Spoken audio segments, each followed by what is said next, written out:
Welcome back to Second Gear Low. On today's episode, I'm going to show you how to do an oil change on this 2015 Toyota 4Runner. So this video is going to be applicable to all the 5th gen 4Runners from 2010 onwards that have the 4-litre V6 engine in them. So let's jump right in.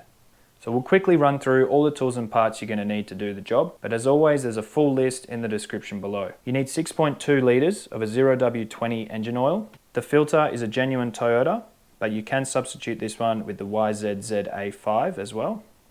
You'll need one of these gaskets for the oil drain plug, and I'd highly recommend using the proper oil filter wrench for this style of socket.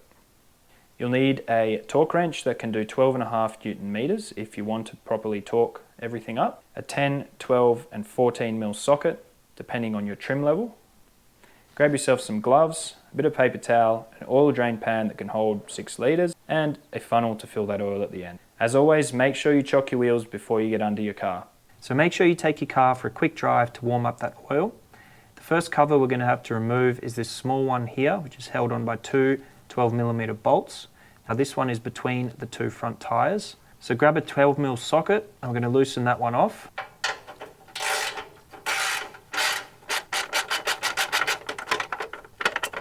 Yours should have 2 bolts, but mine somehow have been lost, so I only have the one. And that's going to give us access to the drain plug just under here.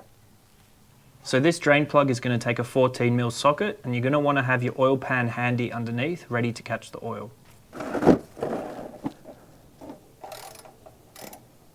Make sure you've got gloves on for this step because you can get a bit of oil on your hands, and just be aware that it will be a little bit warm.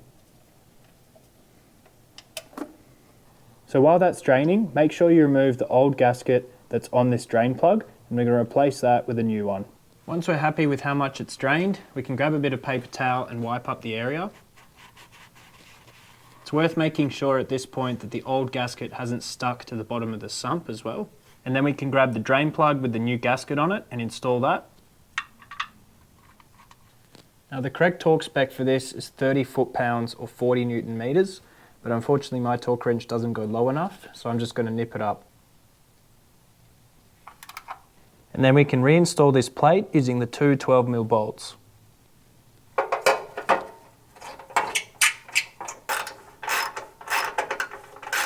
Now we can move to the front of the car where we can replace the oil filter. Now the actual oil filter itself is located underneath, and it's actually behind this cover. So to get that one off, we need to get this front one off first, and that's held on by 10mm bolts. I've seen some that have 7. This particular one has 5 bolts, so we're going to remove those and then get this off first.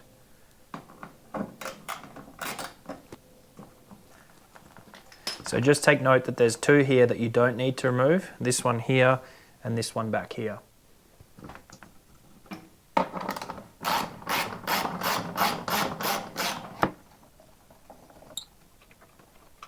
So with those loose, this little cover should just come out.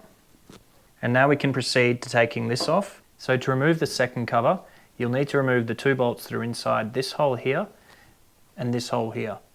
Now they're both 12mm again.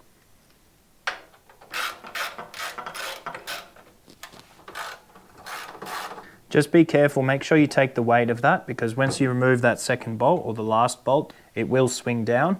It's supported at the front with some little clips. So you basically just let it swing down and then you can pull it off forwards. Those of you with a keen eye might notice that I've got the car up on jack stands. That's not totally necessary, but it does help to give you a little bit more room. I've left that as an optional thing in the video.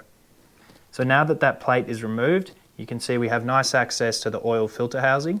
So the first thing we're going to do is move that drain pan here, then we're going to loosen off that drain plug underneath the housing.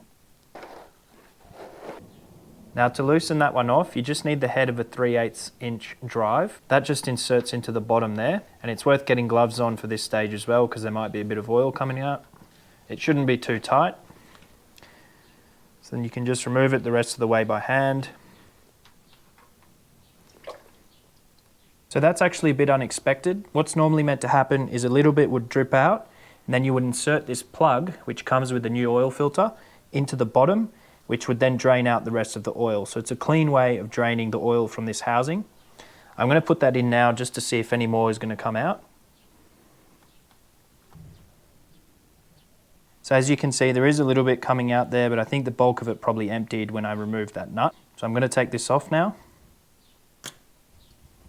So you'll notice that there's little ridges on the outside of the housing, and those are the ones that will line up with the special cutouts on the tool. And then you can use a 3/8 inch again to undo that housing.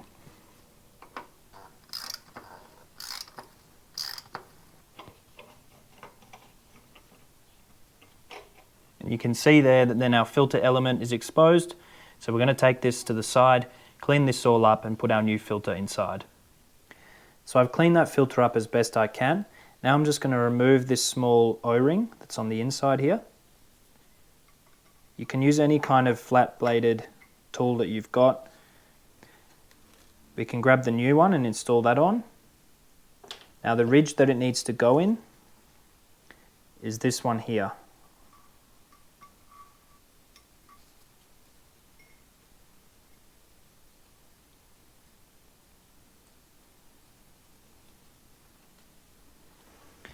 Now you should also have an O-ring in here, so I'm going to install that one now.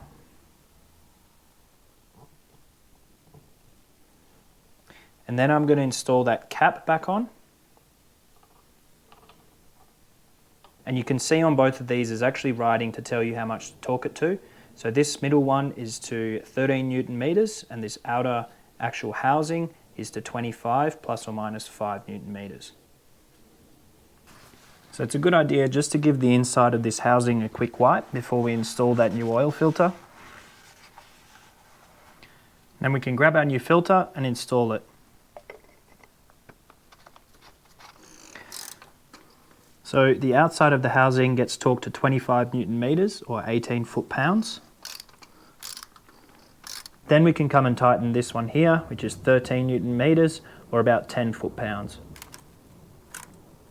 Now we can jump up the top and start filling our new engine oil. So the oil filler cap is located just here on the right hand side of the engine. So we're going to undo that and grab a funnel and start pouring our new 0W20 oil in.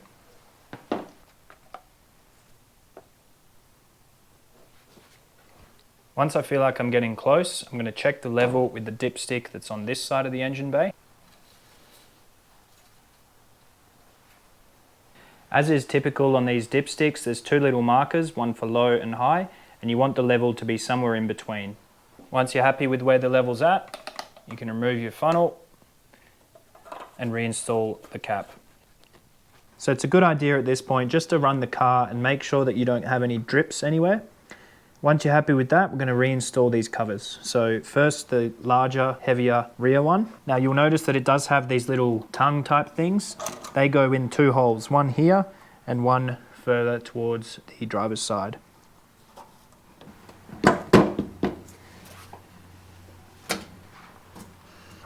Once you've got those in, you're going to want to support the weight of that cover and grab your 12mm bolts and put them back in. Now these do have a torque spec which I'll put on the screen, but again I'm just going to nip them down with a 12mm socket.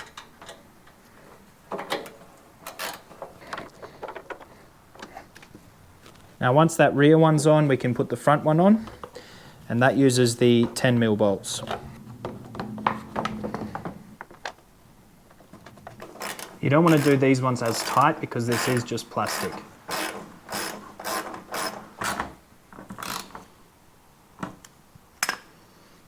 Job done.